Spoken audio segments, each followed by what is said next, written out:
Have you ever found yourself, really pondering the nature of reality? Like, is everything we see and experience, is it truly all there is? Or could it be that our minds are actually shaping it in ways we don't even realize? Well, that, in a nutshell, is the kind of question that leads us straight into the fascinating realm of philosophical idealism. Idealism, yeah. A way of thinking that really reached its peak in the 18th and 19th centuries. Yeah. But it's not like it just appeared out of nowhere. Not at all. It's got roots that stretch back even further into the 17th century. And you know what? It's still sparking debate even today. It seems like we humans just can't resist trying to understand, like, the very essence of existence. For sure. And for all of you out there, our listeners who are joining us for this deep dive, our goal today is to unpack the core ideas of idealism. And believe me, it's a rich and, at times, a pretty complex landscape. It really is. We want to clearly lay out the different types of idealism, what drove people to these ideas, and explore the key figures who really shaped this movement. The big thinkers and the debates that really defined it. And thankfully, we have a fantastic guide for this journey. Absolutely. We're relying heavily on the Stanford Encyclopedia of Philosophy's entry on idealism. Talk about an invaluable resource, right? Oh, for sure. Yeah. Especially when you're navigating the twists and turns of philosophical thought. And right off the bat, to be clear, we need to address some basic distinctions.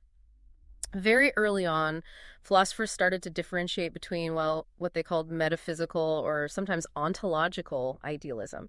It's the idea that reality is, at its core, mental in nature. Okay. And then there's formal or epistemological idealism, which suggests that the way we know things, our knowledge, is shaped by, the structure of our thinking itself. Okay, so right away we have a fork in the road.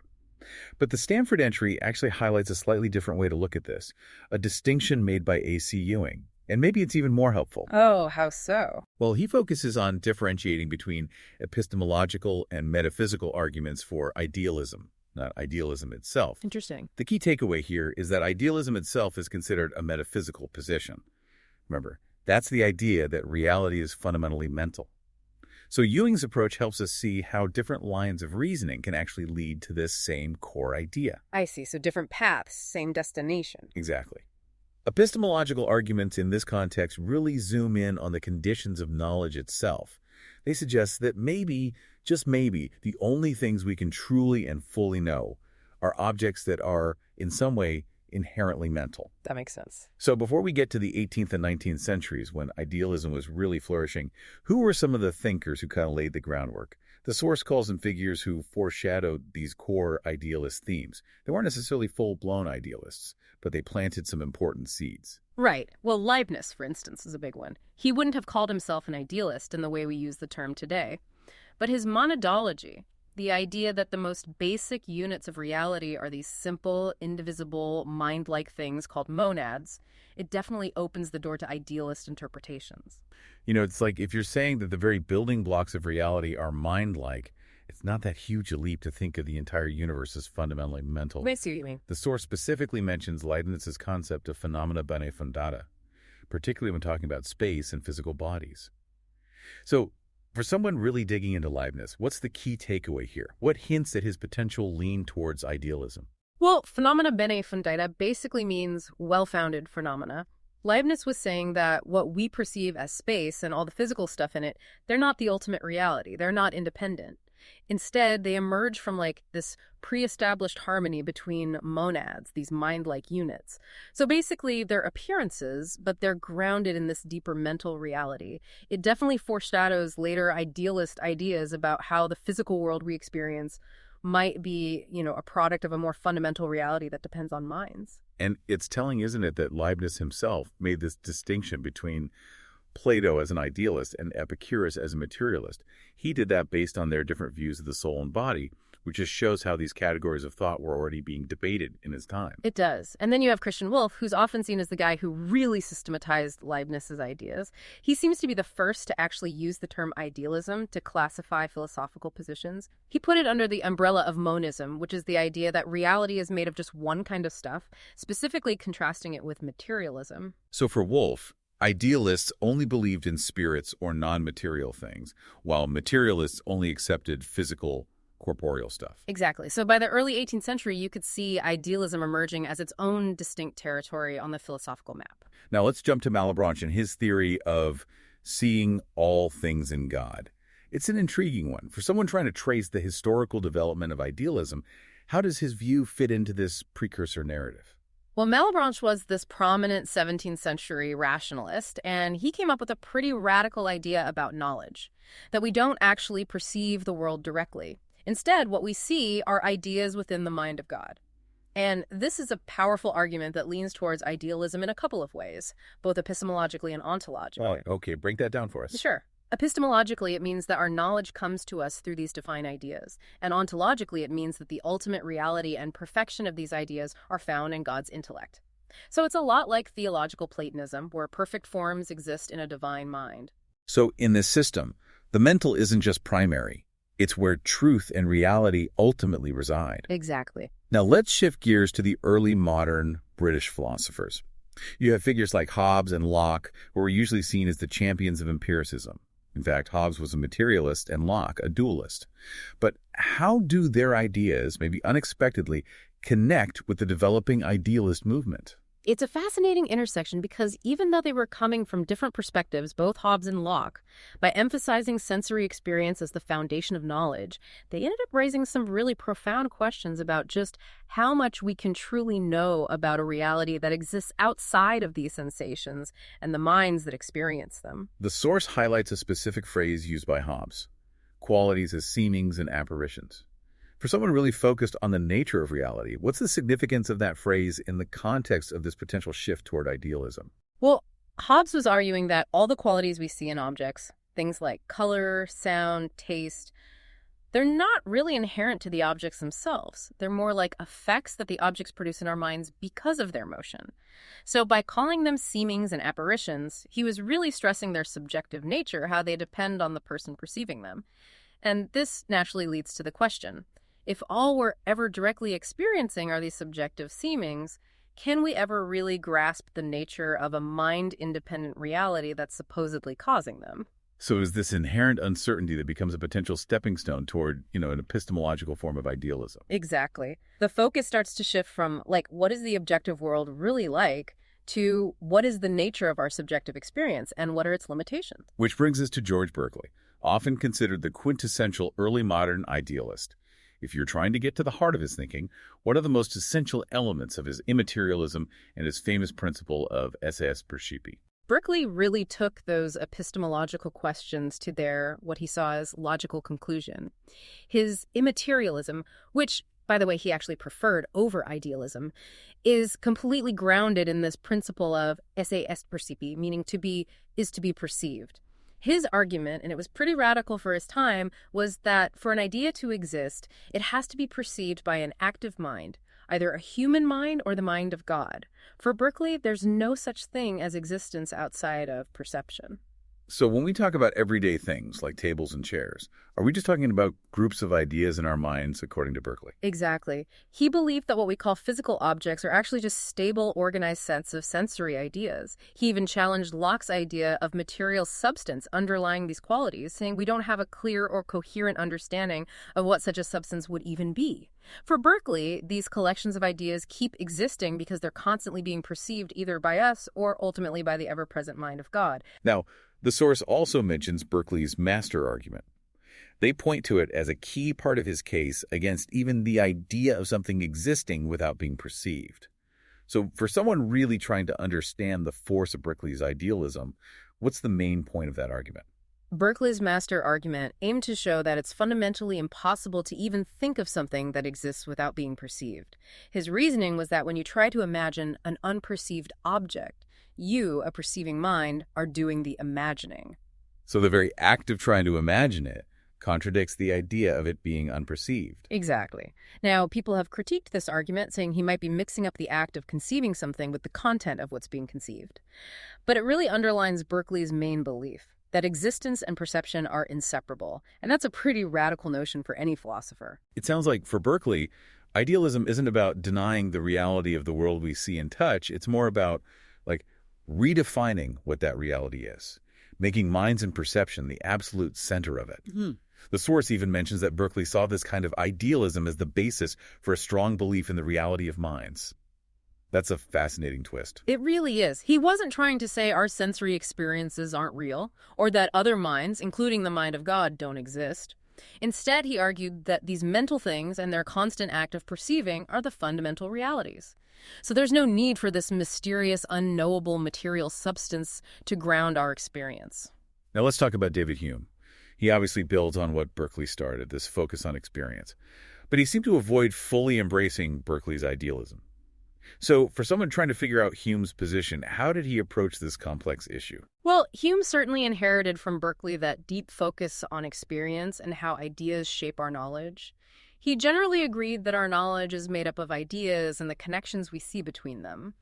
But unlike Berkeley, Hume was really skeptical about reaching any firm metaphysical conclusions, including anything definitively idealist. So he wasn't going to just jump on the idealism bandwagon. Right. For example, his famous analysis of causation, he didn't see it as some necessary connection between things out in the world. Instead, it was a mental habit, a feeling of expectation that comes from seeing the same sequence of events over and over again. So Berkeley saw these mind-dependent states as evidence for an idealist view of reality.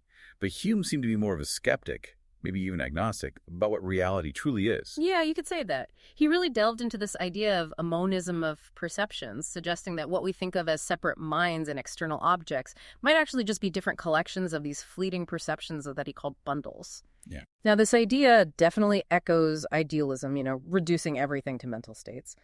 But here's the key difference. Hume didn't go on to say that there are these substantial, enduring minds or physical bodies behind these perceptions. He stopped short of making those big ontological claims. His skepticism even went so far as to question the idea of a permanent, unchanging self. The source also points out how Hume had a big influence on Immanuel Kant, especially when it comes to causation. So, for someone looking at how these ideas developed historically, how did Hume's analysis of causation lead to Kant's very different and pretty complex theory of transcendental idealism?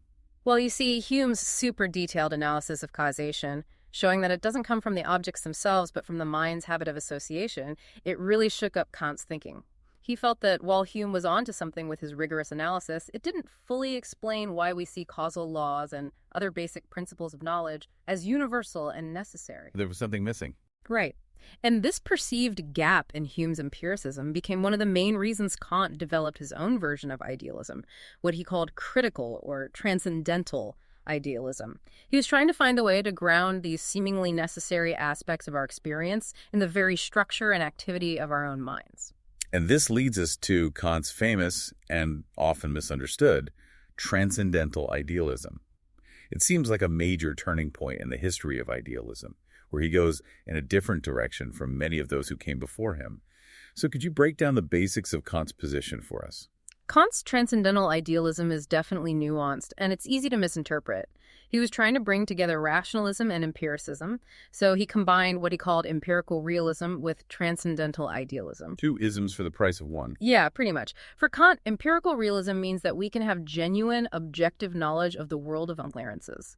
This is the world we experience directly through our senses in space and time. But then, transcendental idealism says that space and time themselves, along with these fundamental categories of understanding, like cause and effect or substance, they're not actually properties of things out there in the world independent of our minds. Instead, they're more like built-in forms of intuition and categories that our minds impose on sensory experience to organize it. So just to be clear, Kant isn't saying, like Berkeley did, that the external world doesn't exist at all apart from our minds. It's a crucial difference. Absolutely. That's a key distinction. Kant was very clear that things in themselves, what he called noumena, do exist. They're the underlying ground of our experience. But we can never know them directly as they are in themselves, because our experience is always shaped by these inborn structures of our minds. So our experience is kind of filtered through these preset lenses. In a way, yes. And the source says that Kant's main motivation for this whole transcendental idealism thing was to explain how we can have what he called synthetic a priori knowledge. For someone thinking about the basis of knowledge, what's the connection here? Synthetic a priori knowledge, it refers to judgments that tell us something new, something we can't just figure out by analyzing concepts, and they're also true regardless of any specific experience. Kant argued that the only things we can know a priori are the forms and structures that our minds contribute to experience itself. Space and time are the forms through which we get all our sensory data, and the categories are the ways we make sense of that data. So we can know things about these structures a priori because, in a sense, they're our own creations. And then there's the transcendental dialectic, where Kant tries to sort out these philosophical contradictions, these antinomies that seem to pop up when we use reason to try to grasp the totality of reality. The source specifically mentions the ones about freedom versus necessity and the existence of God. How did transcendental idealism help Kant address these big philosophical puzzles? Well, in the transcendental dialectic, Kant argued that these clashes of reason happen because we're mistakenly applying categories of understanding, which really only apply to the world of appearances, to things in themselves, which we can never know directly. For example, he said that while the world we experience, the phenomenal world, seems to operate according to deterministic laws of cause and effect, that doesn't mean there's no room for freedom in the noumenal realm, the realm of things in themselves. We just can't apply our regular understanding of causality there. Similarly, we can think about God as an unconditioned first cause, but that's in the realm of things in themselves, beyond our ability to know for sure. So transcendental idealism sets boundaries for what we can know for certain, but it also leaves space for other ways of thinking about these big questions. That's a good way to put it. Now, it's understandable that some people, looking at all this, thought Kant was basically a Berkeleyan idealist, which he really pushed back against. Oh, yeah, he absolutely did.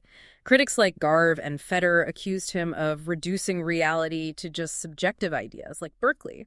But Kant was adamant that his idealism was different. He called it formal or critical idealism, meaning it was specifically about the forms of intuition and understanding, not about denying that things exist in the world we experience. And he actually addressed this in his Prolegomena and in the second edition of his Critique of Pure Reason, where he included a whole refutation of idealism. Right, he really wanted to make it clear that his view wasn't the same as Berkeley's. So Kant lays this incredibly influential groundwork, and then along comes German idealism, with figures like Fichte, Schelling, and Hegel. For someone tracing the development of idealism, what are the big defining features of this next phase? Well, German idealism takes a turn toward a more dynamic and self-conscious kind of idealism. Kant was mainly focused on the structure of our minds and the conditions for knowledge, but the German idealists wanted to go deeper into the very activity of consciousness and self-consciousness. They saw it as crucial to how reality is constituted. So they weren't satisfied with just analyzing the structure of our minds. They wanted to understand how minds actually shape reality. Exactly. Let's start with Fichte and his doctrine of science. What's the big revolutionary idea he's putting forward? The core of Fichte's doctrine of science, or Wissenschaftslehre, as it's called in German, is this idea of primordial self-positing. It's the idea that the I posits itself. He argued that everything in reality, at least as far as we can know and act on it, comes from this fundamental act of self-consciousness. And this initial self-positing then leads to everything else through this dynamic interplay of positing, like making an assertion, and counter-positing, like a kind of response or negation. It's a constant back and forth. Yes, and Fichte's goal was to show that all of objective reality comes from this active, spontaneous self. He even famously said, "For the philosopher there is acting and nothing but acting." That's a pretty bold statement. So we have this very active, agent-centered view of reality. How did Schelling build on or differ from Fichte's ideas? Schelling started out working closely with Fichte, but then he went in his own direction and developed what's often called absolute idealism, or the system of identity. He moved away from Fichte's focus on the individual I and proposed a deeper, more fundamental unity of subjectivity and objectivity within what he called the absolute. Okay. And he saw this absolute as like an eternal act of cognition. So both the ideal world of consciousness and the real world of nature are just different expressions of this underlying absolute. For Schelling, reality was this dynamic, self-organizing, ultimately cognitive process. Okay. And then we have Hegel, maybe the most influential and definitely one of the most complex of the German idealists. His take on idealism seems to go beyond the traditional subject-object split in a pretty radical way. What's the key to understanding his unique perspective? Hegel's idealism is really distinctive. He famously said that every philosophy is essentially idealism, because for him, all philosophical thought is about trying to get past seemingly irreconcilable opposites, especially the divide between thinking and being, or subject and object.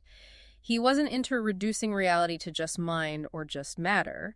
He also didn't like the idea of a gap between how the world appears to us and some unknowable world in itself. So he wanted to bridge those gaps. Exactly. He wanted to articulate a concept of the subject-object, this dynamic unity where subject and object aren't separate, but rather they define each other and rely on each other within a more fundamental reality. The source mentions this Hegelian concept of the identity of identity and non-identity. That sounds incredibly abstract. Can you unpack that a bit? Hegel was convinced that to really understand reality, you have to grasp how seemingly contradictory ideas are actually interconnected and part of a bigger, more complete whole.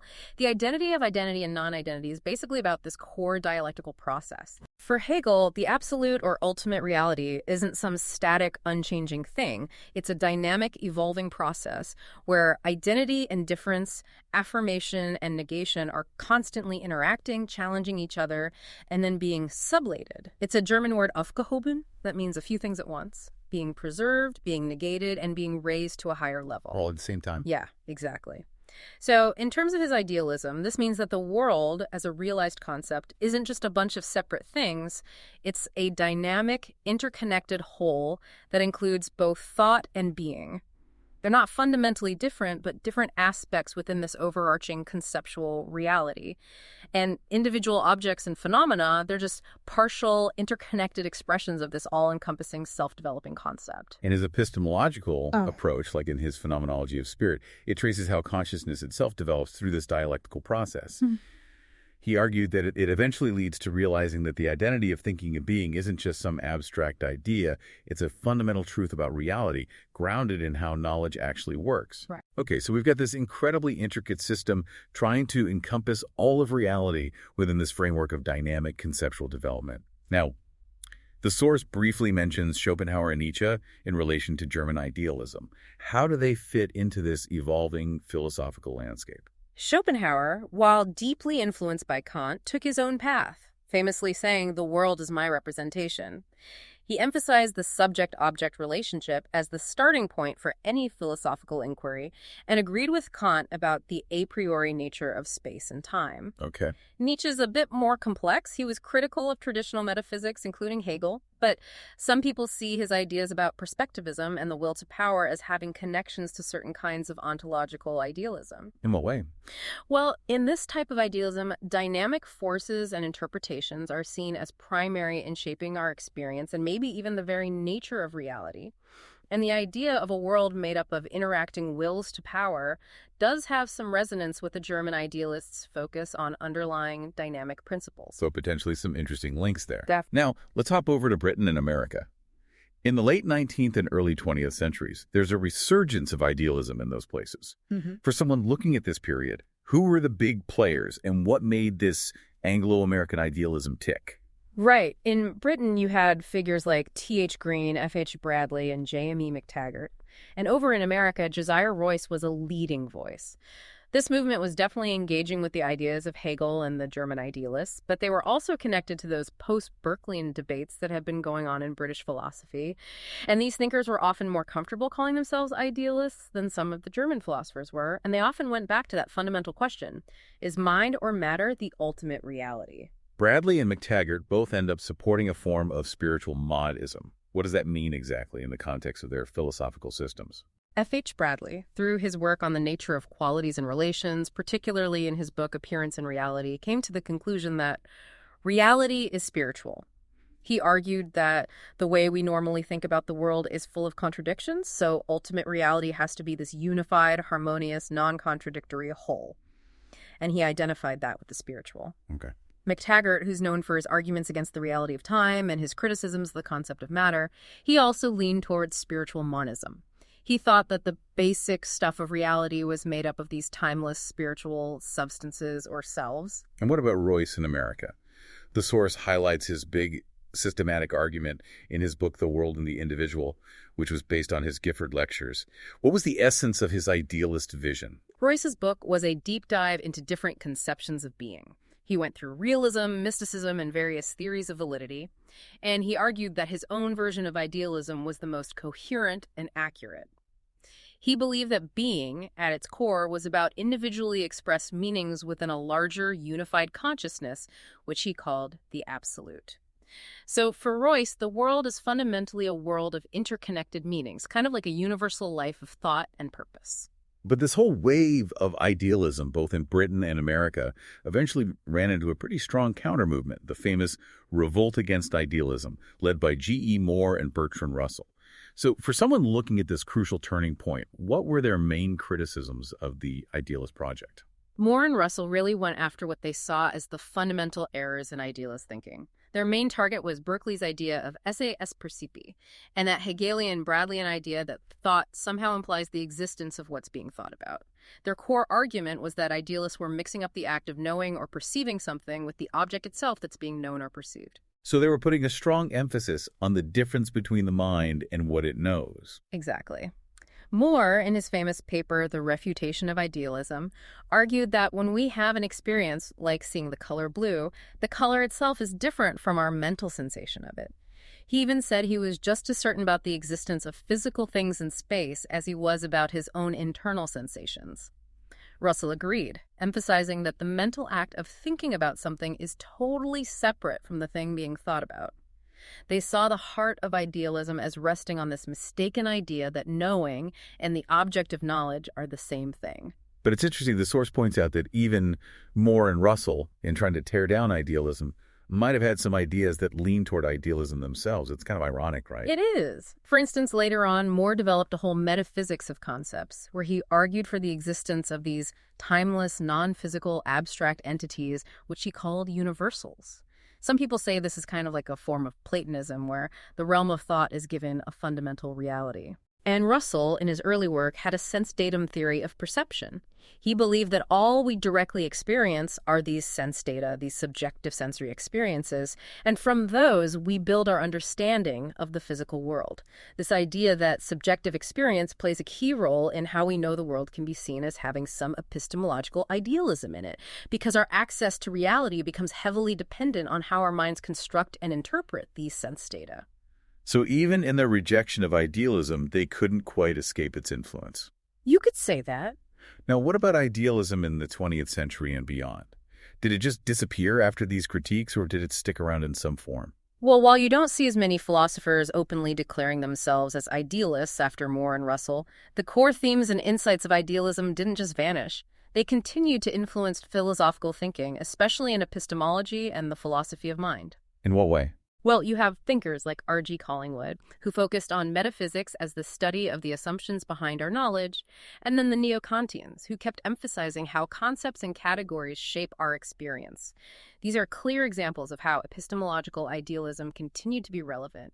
And even within analytic philosophy, you have people like Rudolf Carnap and Nelson Goodman with their work on conceptual frameworks, Quine with his web of belief, Hilary Putnam and his internal realism, and Sellers and Brandom talking about the space of reasons. They all engage with this idea that our understanding of the world is deeply shaped by our concepts and our minds. So the idealist legacy lived on, even in these different forms. Absolutely. Plus, you also had philosophers who directly defended idealism later on, like Brand Blanchard, Michael Foster, and Timothy Sprigg. Sprigg even developed a kind of panpsychism where reality is grounded in a mental realm accessible through perception. It's a really fascinating late development of idealist thought. And the source briefly touches on the relationship between idealism and what was happening in continental philosophy, contrasting it with movements like life philosophy and the focus on being in the world. For someone trying to understand all these different philosophical traditions, what are the key points of connection and difference here? While continental philosophy didn't just go back to traditional realism, it did move away from the kind of idealism that dominated German philosophy. Thinkers associated with life philosophy, like Dilthey, Heidegger, and Merleau-Ponty, shifted the focus to the experience of being in the world. They wanted to understand human existence in a way that goes beyond and maybe even breaks down that classic subject-object split that's often at the heart of the idealism versus realism debate. So less about mind versus matter and more about how we actually live in and experience the world. Right. But the interesting thing is, the source points out some connections between this phenomenological approach and earlier idealists like Schelling, who also looked at the relationship between consciousness and nature in a more integrated way. So even though it's not a direct continuation, you can see some echoes of idealist themes in these other philosophical traditions. So to wrap up our deep dive, we've covered a lot of ground, from the early roots of idealism to all its complex forms. We've seen how those fundamental questions about what reality truly is and whether it's ultimately mental or shaped by our minds have occupied some of the biggest names in Western philosophy. And the takeaway for you, our listener, is that exploring idealism is valuable because it challenges us to really think about the foundations of our knowledge and reality. It pushes us to question our assumptions about the world and the nature of our own minds. Exactly. So, as you reflect on everything we've discussed, ask yourself, does reality ultimately come down to mind? Or does the history of philosophy point to a more complicated, maybe even unresolved, relationship between consciousness and the world around us? Keep exploring the source material, dig deeper into those arguments, and keep up your own philosophical deep dive.